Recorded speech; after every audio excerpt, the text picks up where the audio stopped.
Apologies for this initial setup, but as we know, sometimes gyms can be a little bit noisy. The first movement that we'll be going over is the deadlift.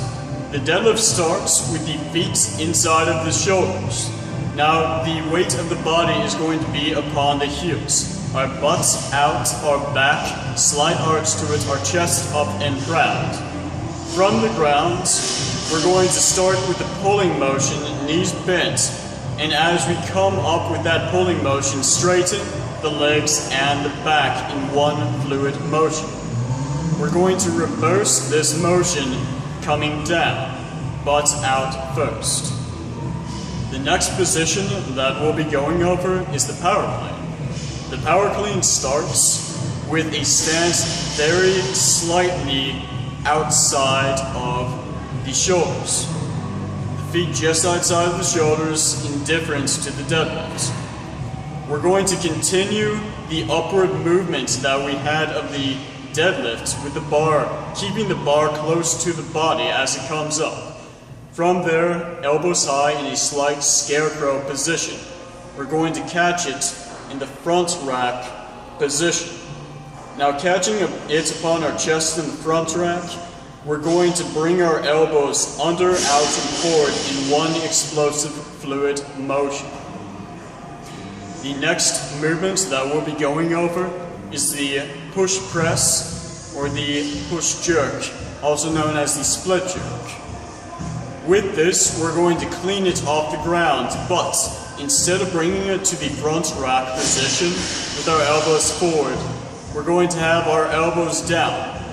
And we're going to do a dip and drive, making use of the elasticity in our legs. It has to be very quick, not below 90.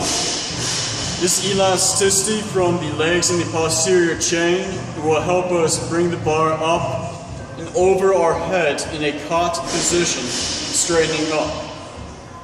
With this, we're engaging our shoulders, our wrists slightly out and back to support the load. Now, the next movement that we'll be going over is the snatch. The snatch incorporates all of these good movements that we have thus far. But instead of catching it like we did for the push press, we're going to continue that upward momentum, keeping the bar close to the body. We start with the same stance as the power clean, but the grip is going to be a wider grip, the snatch grip. Now, as we come up, once again, the same as we did for the power clean, or the scarecrow position, up, bar close to the body, we're going to bring the bar up above our heads and catch it in that position. That's an incorporation of all of the movements, almost all of the movements that we've had thus far in one fluid movement. As we bring the bar up, as we deadlift it from there, we're going to have an explosive movement that will bring it above our heads.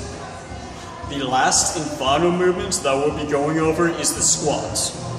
The squat is the king. It's been around forever. Now, the squat, we're going to have the weight of the body on the heels. The feet are going to be just outside of the shoulders, twisted slightly out. This creates torque and keeps us more stable. As we come down, we're going to bring our butt out, our back is arched. And as we dip beneath the bar first, we're going to keep our vision in a fixed location or spot. That way we don't break the posterior chain and overall create a weaker squat position.